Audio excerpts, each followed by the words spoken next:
big hills, no pedals. Simply put, a different kind of stupid. This is Brett Phillips.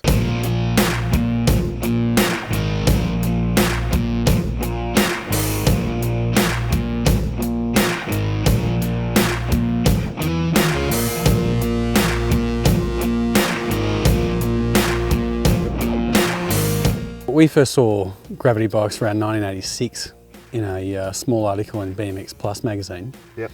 And it was of these guys riding down a mountain called GMR, Glendora Mountain Road in Southern California. Yep.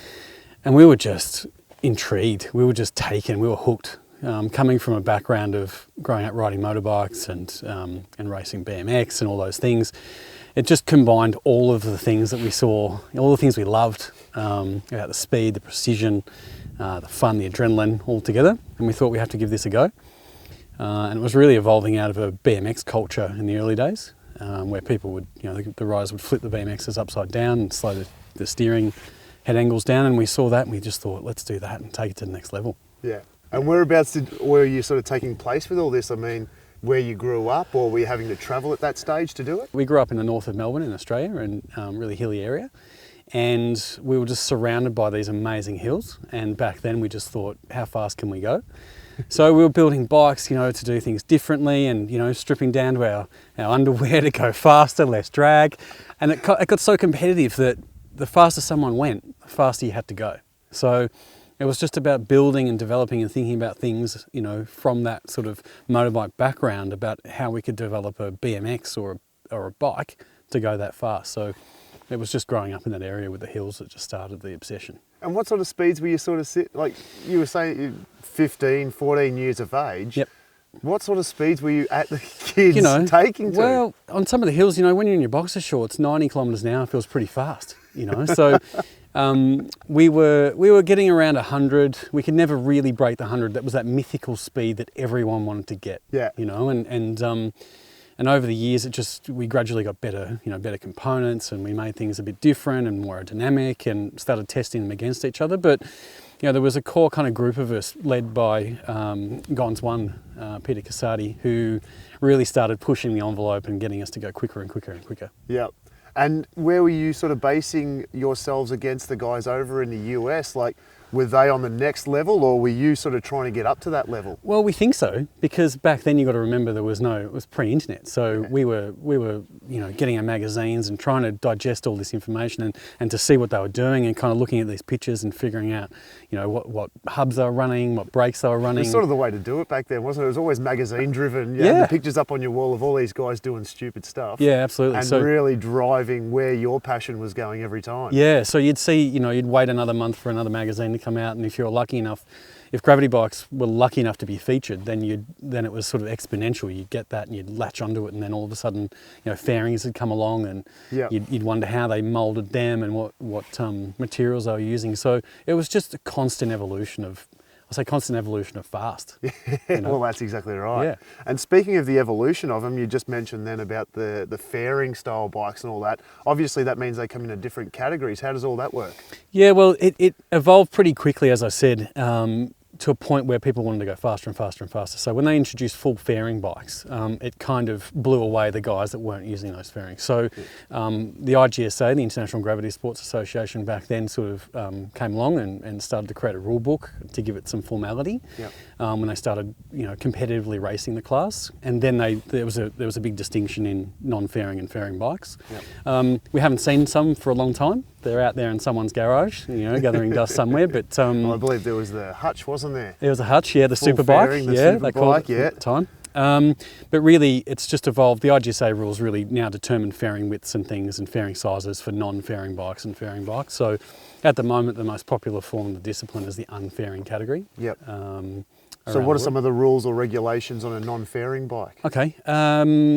Really, there's fundamentals: wheelbase, axle to axle wheelbase, size of your fairing, overall weight, bike weight and rider weight combined, wheel discs only on the back end of the bike.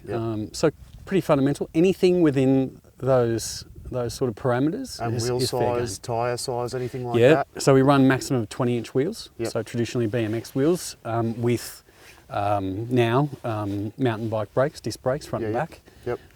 to slow up from pretty incredibly fast speeds, rather than rim brakes. So there's those sort of components. So that come why along. not the rim brakes?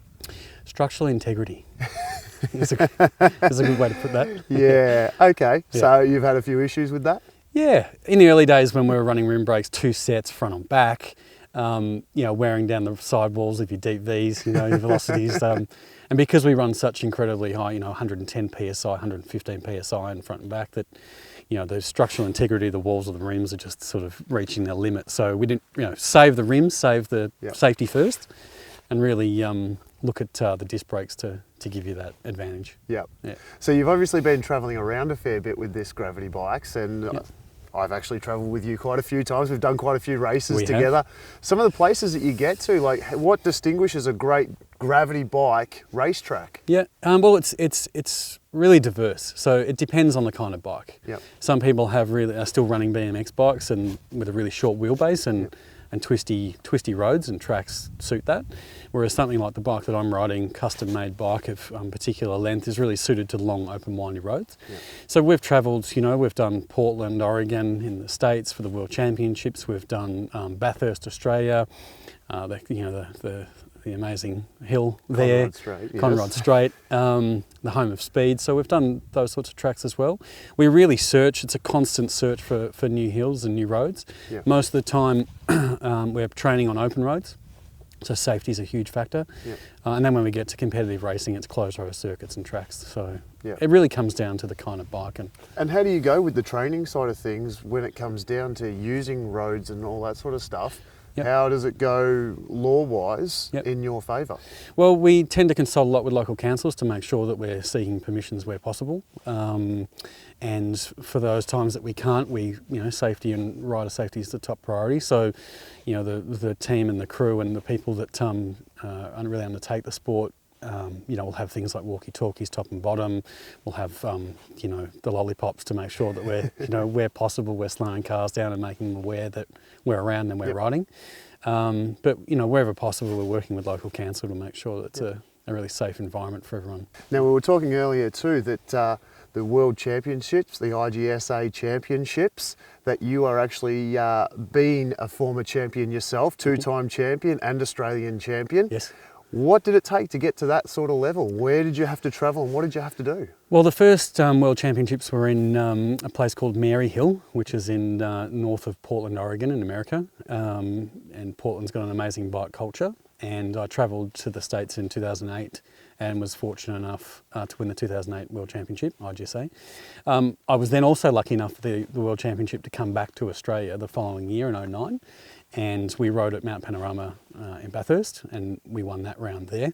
But really, competition takes us all around the world. The next World Championships are being held in Italy, in a Tiolo, in a small town in Italy, and everyone from around the world is getting incredibly excited about going to that event and really coming up reckon against they the would sort be of too. previous world champions. So really looking forward to reconnecting with everyone in Europe and racing the hills and seeing what's happening in that part of the world particularly. Yeah.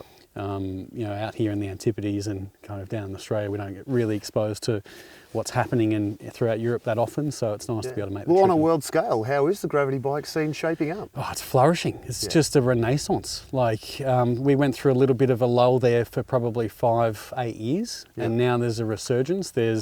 We're connecting, and obviously social media has played a big part in that, but we're reconnecting people from the UK, Colombia, Yep. Japan, North America. Yes, and I've personally seen a lot of stuff coming out of both Indonesia and the UK where they're holding and events Malaysia almost and- weekly and monthly now. Yeah. It's getting crazy. Where there were small teams before of 5 or 10 people. The small clubs in Malaysia, for instance, are 100.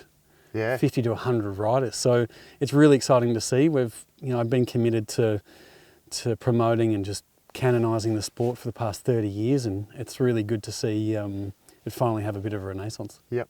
And where can anyone go to find out more about gravity bikes? Sure. Well, we've got a site, gravitybike.com.au. Yep. That's got a lot of info on there, as well as our Twitter, Instagram, Facebook pages. That's probably the first place to start. And then from there, we tend to help promote and support riders from all over the world. So Beautiful. nice place to start. Well, Brett, thank you very much for your time, mate. Thanks for having me.